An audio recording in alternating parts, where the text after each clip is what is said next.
জাতীয় সঙ্গীত হচ্ছে একটি দেশের জাতীয় পরিচয় ও ঐতিহ্যের প্রতীক। এটি সেই দেশের ইতিহাস, সংস্কৃতি এবং মূল্যবোধকেও তুলে ধরে। তবে বিভিন্ন সময়ে রাজনৈতিক, সামাজিক এবং সাংস্কৃতিক প্রেক্ষাপটে বিভিন্ন দেশ তাদের জাতীয় সঙ্গীতে পরিবর্তন এনেছে। এমন পরিবর্তনগুলো সাধারণত জাতীয় উন্নতি, লিঙ্গ সমতা বা নতুন রাজনৈতিক বাস্তবতার প্রতিফলন ঘটানোর জন্য করা হয়। আসুন জেনে নেওয়া যাক বিশ্বের 9টি দেশ সম্পর্কে যারা বিভিন্ন কারণে তাদের জাতীয় সঙ্গীতে পরিবর্তন এনেছে। এমন আরও প্রয়োজনীয় তথ্য ও টিপস পেতে সাবস্ক্রাইব করে পাশে থাকুন।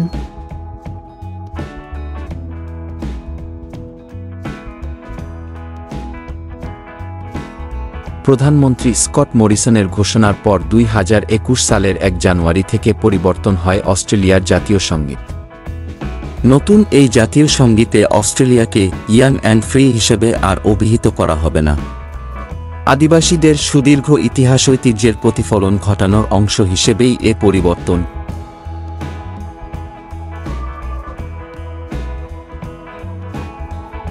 জার্মানির সমতা বিষয়ক কমিশনার ক্রিস্টিন রোজেমোরিং জাতীয় সঙ্গীতে আরও বেশি লিঙ্গ সমতা আনার প্রস্তাব করেছেন।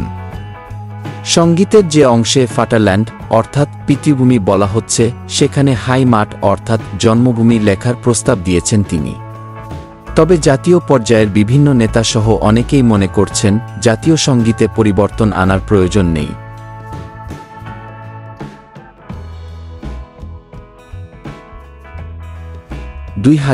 সালে লিঙ্গ সমতা আনার জন্য অস্ট্রিয়ার জাতীয় সঙ্গীতে ছেলেরা এর জায়গায় মেয়েরা এবং ছেলেরা লেখা হয়েছে।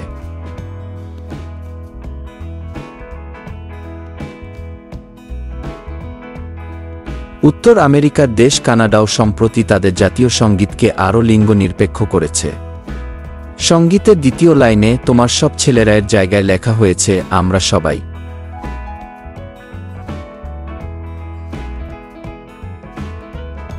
2008 সালে নেপালে আনুষ্ঠানিকভাবে রাজতন্ত্র বিলুপ্ত হয়। তার আগের বছর নেপালে নতুন একটি গানকে জাতীয় সঙ্গীতের স্বীকৃতি দেওয়া হয়। 1962 সালে গ্রহণ করা নেপালের আগের জাতীয় সঙ্গীতে রাজতন্ত্রের প্রশংসা ছিল, তাই এতে পরিবর্তন আনা হয়।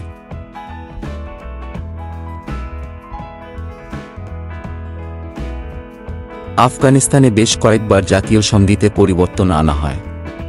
পূর্ববর্তী তালেবান শাসনামলে আফগানিস্তানে কোনো জাতীয় সঙ্গীতই ছিল না।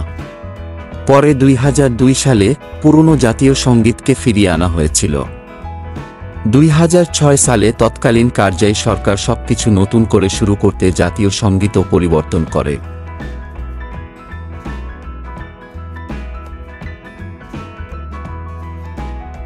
আফ্রিকার এই দেশটির কথা উঠলেই গণহত্যার কথা মনে পড়ে।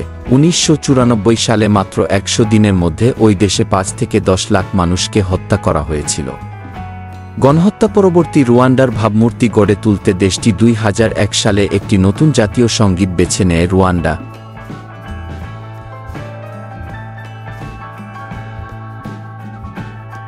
দক্ষিণ আফ্রিকা 1997 সালে আগের দুটি জাতীয় সঙ্গীত থেকে কিছু অংশ নিয়ে নতুন একটি জাতীয় সঙ্গীত তৈরি করে। আফ্রিকান ও ইংরেজি ভাষায় গানটি রচিত, তবে আফ্রিকান ভাষার অংশটি বর্ণবাদ আমলে ব্যবহৃত জাতীয় সঙ্গীতের অংশ হওয়ায় এর সমালোচনা করেন অনেকে। নেলসন ম্যান্ডেলা সেটি রিকনসিলিয়েটরি ব্যবস্থা হিসেবে বর্ণবাদ পরবর্তী দক্ষিণ আফ্রিকার সঙ্গীত হিসেবে অন্তর্ভুক্ত করেছিলেন।